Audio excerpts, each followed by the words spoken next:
محمد صلى الله عليه وسلم نبي الأنبياء والمرسلين الذي أكمل الله به قصر النبوة أي ختم الله به النبوة وحكما لا نبي بعده وأعلن في القرآن بالبرهان أن محمدا صلى الله عليه وسلم خاتم النبيين والمرسلين قبل 1500 سنة أما بعد সম্মানিত সভাপতি ছাত্র জনতা তৌহিদি জনতা আপনাদের সকলকে ধন্যবাদ।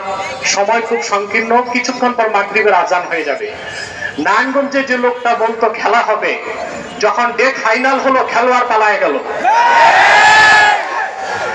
আমি আরেকটি কথা বলবো, শুধুমাত্র ছাত্র জনতার আন্দোলনে এই অভ্যুত্থান হয় নাই। সুদীর্ঘ 15 বছর হেফাজতের নেতৃবৃন্দ কারাবরণ করেছে। শাপলা চত্বরে আমার দেশের কওমি মাদ্রাসার তরুণ সন্তানরা জীবন উৎসর্গ করেছে। ভারতীয় আধিপত্যবাদের বিরুদ্ধে মোদী বিরোধী ভাস্কর্য বিরোধী আন্দোলনে বাংলাদেশের ইমানদাররা ইসলামপন্থীরা জীবন দিয়েছে। সেই ক্ষোভ বিস্ফোরণের আকারে বহিঃপ্রকাশ ঘটেছে ছাত্র আন্দোলনের মাধ্যমে। অতএব আমি হেফাজত নেতৃবৃন্দ সহ সারা দেশের আলেমদেরকে বলবো, ভারতীয় আধিপত্যবাদ থেকে বাংলাদেশ মুক্ত হয়েছে। হাসিনার বিদায়ের মাধ্যমে দেশ একটি আজাব মুক্ত হয়েছে। মার্কিন আগ্রাসনের আজাব যেন বাংলাদেশে না আসে। ইউনূস সাহেবকে বলে দিচ্ছি, আলেম ওলামা পীর মাশায়েখদের সিদ্ধান্তের বাইরে যুক্তরাষ্ট্রের কোন এজেন্ডা বাংলাদেশে বাস্তবায়ন করতে দেওয়া হবে না। প্রয়োজনে আরেকবার বাংলাদেশের মুসলমান রক্ত দিতে বাধ্য হবে। ওয়াখির দাওয়ানা আলহামদুলিল্লাহি রাব্বিল আলামিন ওয়া আসসালামু আলাইকুম ওয়া রাহমাতুল্লাহ।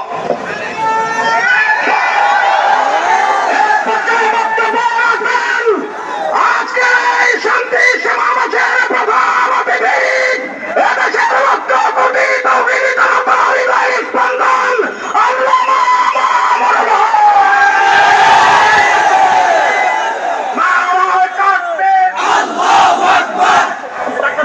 আসসালামু আলাইকুম ওয়া রাহমাতুল্লাহ। আলহামদুলিল্লাহি রাব্বিল আলামিন ওয়াস সালাতু ওয়াস সালামু আলা সাইয়্যিদিল মুরসালিন আম্মা বা'দ। সংগ্রামী তৌহিদি জনতা, নারায়ণগঞ্জের সংগ্রামী জনতা, আপনারা শান্তি সমাবেশ থেকে আমাদের স্পষ্ট পয়গাম, সংখ্যালঘুদের জানমাল ইজ্জত আবরু, তাদের ধর্মীয় উপাসনালয়গুলোর নিরাপত্তা হেফাজতে ইসলাম দায়িত্ব পালন করছে, অব্যাহতভাবে করে যাবে। আপনারা উলামায়ে কেরামকে, ইমাম সাহেবদেরকে এই ক্ষেত্রে সহযোগিতা করবেন। প্রত্যেকটি মার্কেটে, প্রতিটি ইন্ডাস্ট্রিয়াল এলাকায় নিরাপত্তা নিশ্চিত করবার জন্য যতক্ষণ পর্যন্ত আইন শৃঙ্খলা রক্ষাকারী বাহিনী স্বাভাবিকভাবে দায়িত্ব পালনে নিয়োজিত না হতে পারবে, দেশের ছাত্র সমাজ যেভাবে দায়িত্ব পালন করছে এভাবে দায়িত্ব পালন করে যাবে। উলামায়ে কেরাম, আলেম সমাজ, ইমাম সাহেবান, আপনাদের নেতৃত্বে আপনারা তাদেরকে সহযোগিতা করে যাবেন।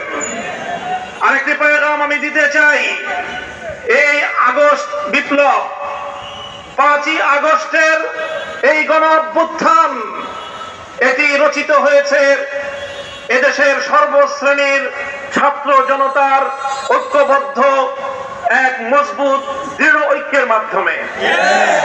এই ঐক্যে যেভাবে আমার স্কুলের ছাত্র ছাত্রীরা ছিল, এই ঐক্যে যেভাবে কলেজের ছাত্র ছাত্রীরা ছিল, ইউনিভার্সিটির ছাত্র ছাত্রীরা ছিল, একইভাবে টেকনাফ থেকে তেতুলিয়ায়, হাটহাজারী থেকে রহমানিয়ায় প্রতিটি স্তরে আমার মাদ্রাসার ছাত্ররাও হাতে হাত রেখে রাজপথে আন্দোলনের এক অটুট বন্ধন তৈরি করেছিল।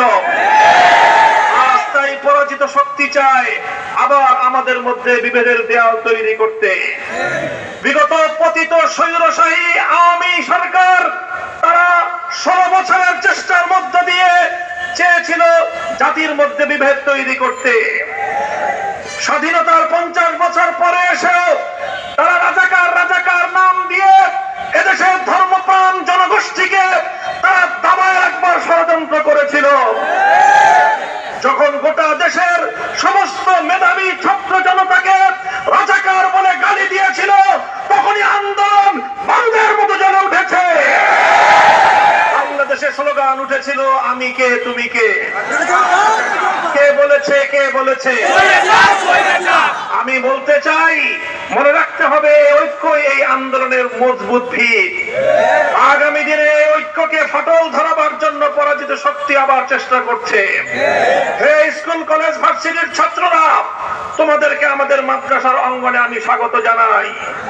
তোমরা মসজিদে আসবে, মাদ্রাসায় আসবে, হাটহাজারীতে আসবে, নারায়ণগঞ্জের মাদ্রাসাগুলোতে, ঢাকার শহরের মাদ্রাসাগুলোতে তোমরা আসবে।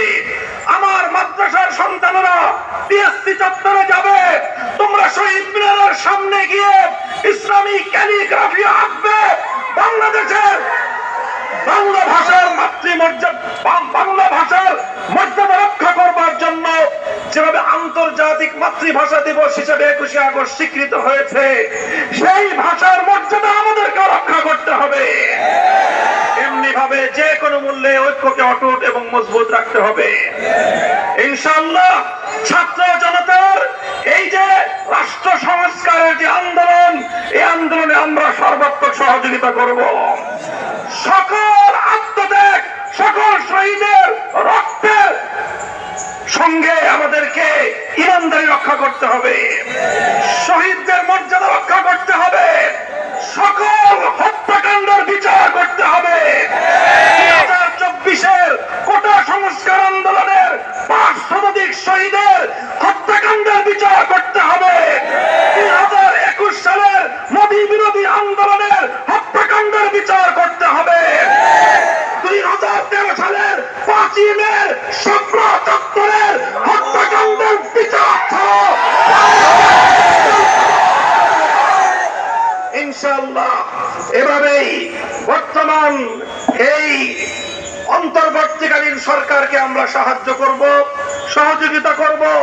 তারা আমাদের প্রাণের দাবিগুলো পূরণ করবেন, সেই প্রত্যাশা ব্যক্ত করছি। আগামীকাল ঢাকায় বাইতুল মুকাররমের উত্তর গেটে হেফাজতে ইসলামের মহাসমাবেশে যোগদান করার আহ্বান জানাচ্ছি। যাবেন তো ইনশাআল্লাহ? আখিরু দাওয়ানা আলহামদুলিল্লাহি রাব্বিল আলামিন।